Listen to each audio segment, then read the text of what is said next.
Indiana Jones. Dr. Jones. Junior? Jones! We named the dog Indiana. Hey, lady, you call him Dr. Jones. My professional name.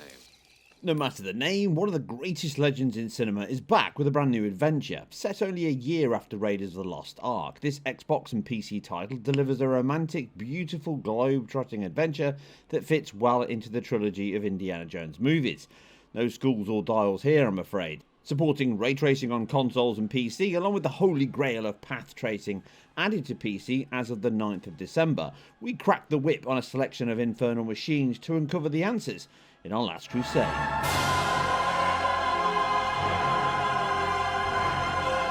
Now, Indy has inspired many a game hero or heroine, Pitfall Harry being the first only a year after Raiders released in '81 on the awesome Atari VCS. We had many others such as Rick Dangerous from Core Design and Dr. Jones himself in the Temple of Doom Atari Arcade in '85, along with ports. Then the seminal point-and-click Lucasfilm graphic adventures built on the likes of Maniac Mansion in The Last Crusade in '89, amongst others.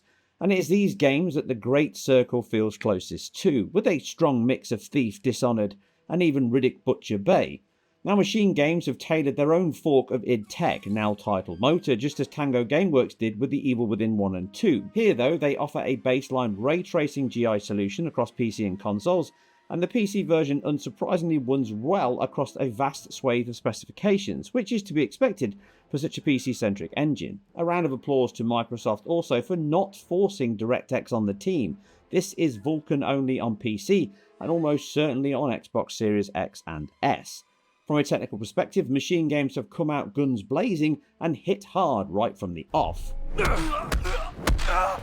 Poor thing. Fell like a leaf.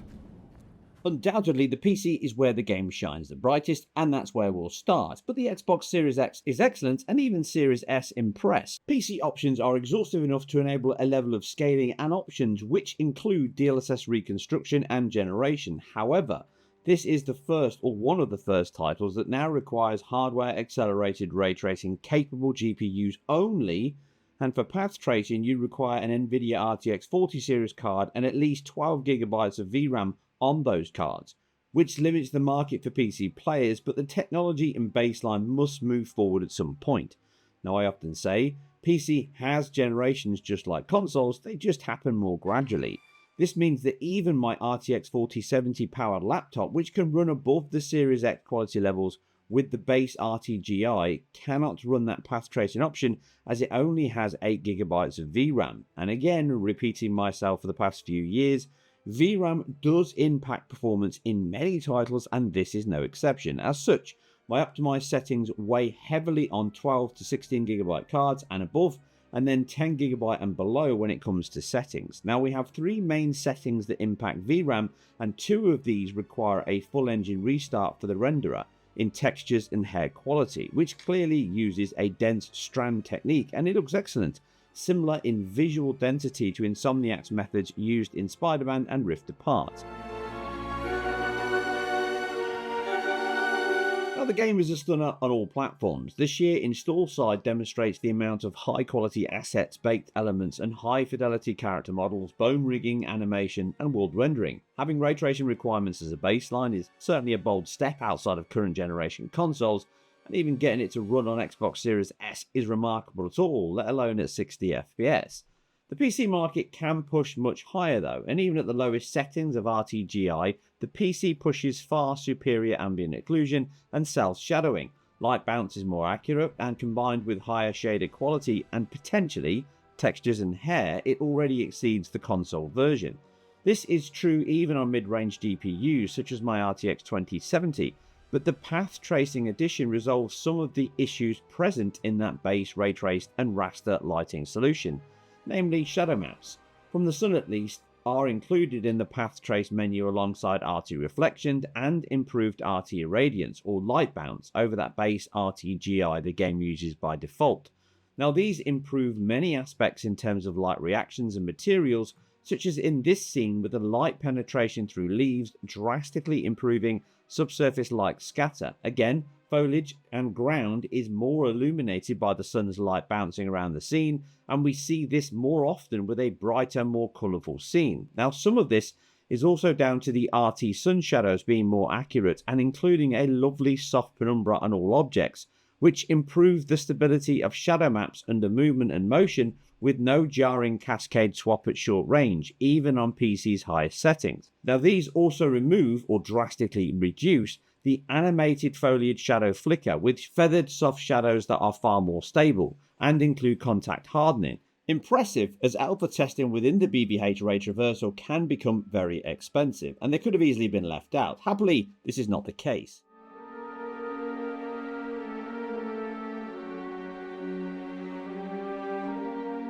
Now this is the most obvious increase with path tracing, and it makes sense why these are the minimum when enabled, with ray trace reflections and improved GI being separate. Ultra path tracing is when all three are enabled. Now path tracing improves most over the base RT within dense areas of sun shadows and or interiors such as chapels, caves and museum cabinets.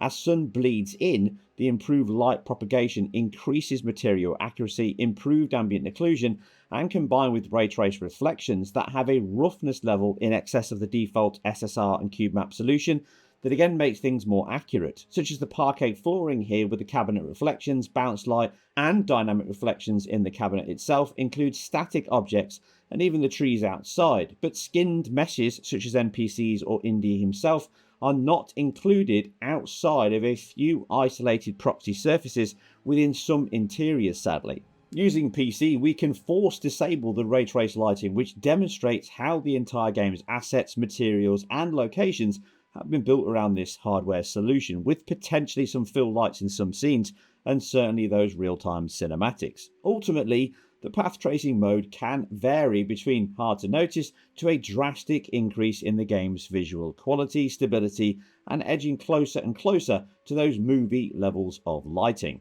Poetically demonstrated in the recreation of the iconic Raiders of the Lost Ark opening sequence.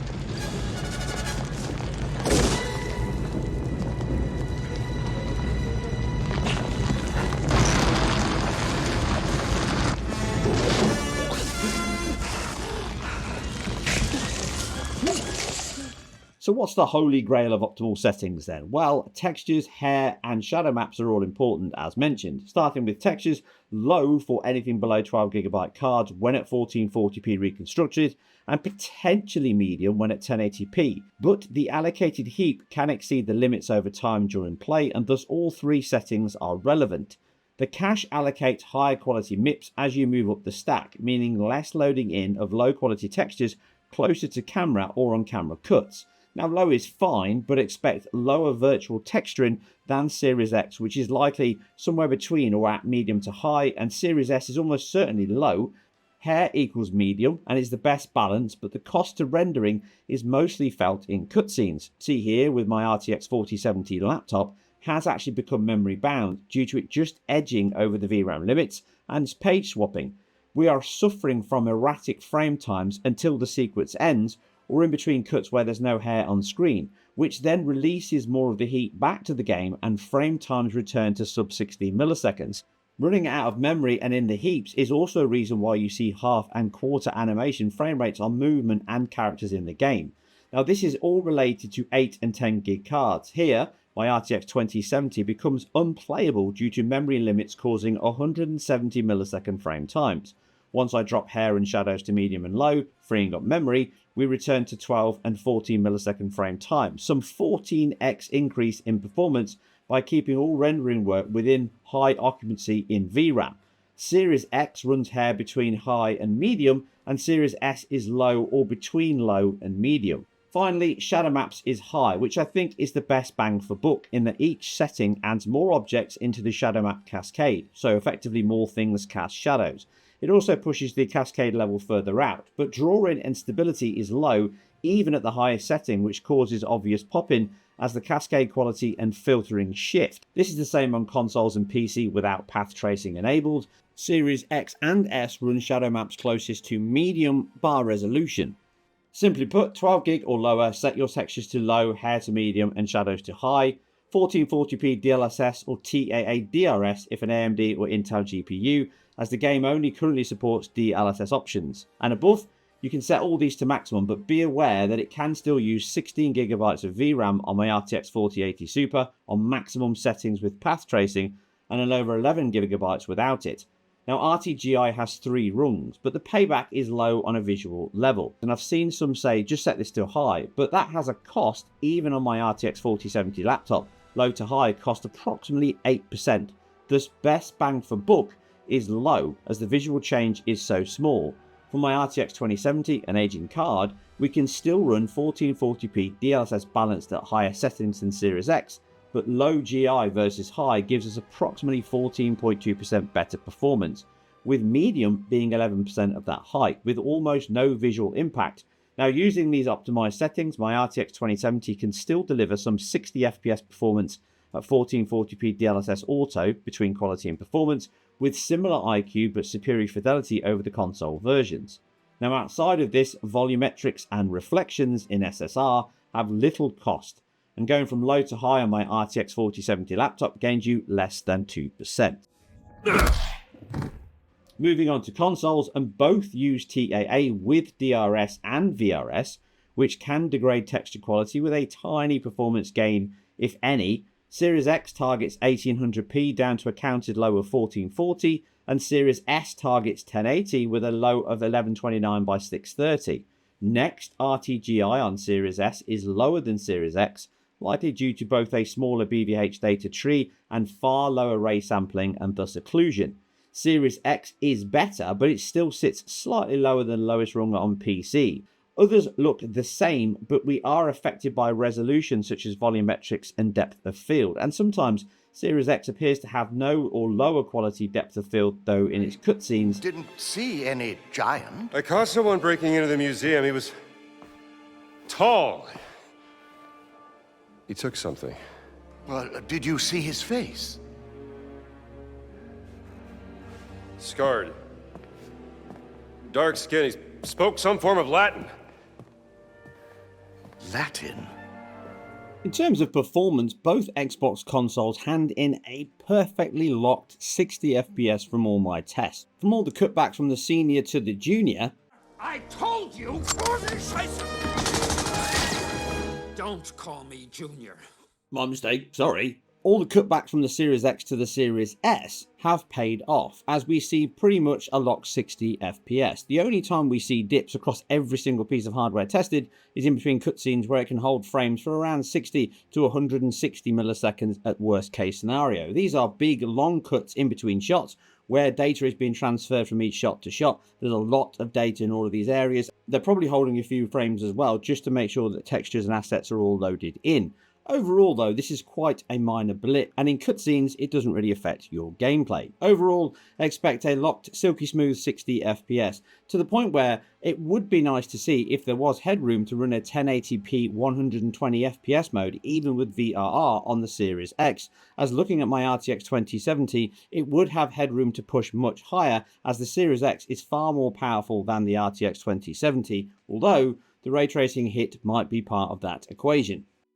Now, as already discussed, any PC around the Series S up to the Series X can run the game at a locked 60 FPS, bar those cutscenes and the autosave checkpoint stutters which can affect PC. The top end in the RTX 4080 Super can run the game maxed out with path tracing at 4K DLSS auto, mostly at a locked 60 FPS, but some sequences that heavily push the light, shadows, reflections and ray trace GI can still see the game dip into the mid-40s. You can resolve this by running only the sun ray trace shadows alongside the high RTGI setting, which can cost approximately 25% of performance when both reflections and enhanced GI are enabled in that path tracing menu. Because they have economies of scale, with them likely using the same ray tracing data shared across both reflections and that enhanced bounce light data, turning one on has this cost independent, so you either turn one on or none. Now you can also set a custom resolution to 1800p with all the settings maxed out,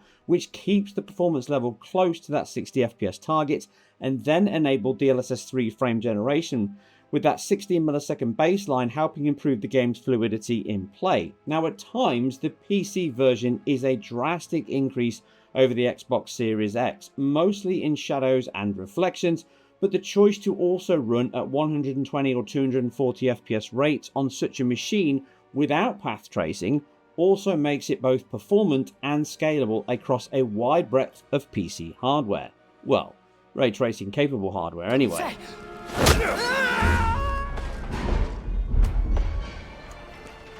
Indiana Jones has finally returned to its roots, unlike the last two entries of the series at the cinema that totally lost the very point and focus of the series. The Great Circle does a far more successful job of bringing it all back to the pulp, schoolboy, giddy action of its origins.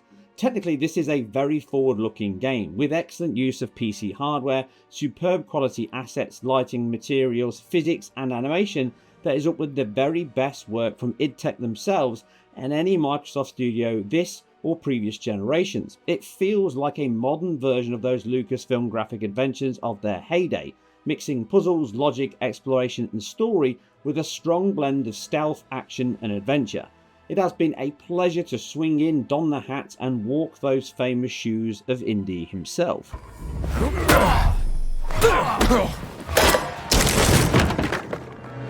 And there endeth the lesson in history, technology and all things archaeology. Now if you like what we do here on IGN Performance Reviews and IGN as a whole, then keep it IGN, and I will say goodbye for now until we meet again. And this is how we say goodbye in Germany, Dr. Jones. I like the Austrian way better. So did I.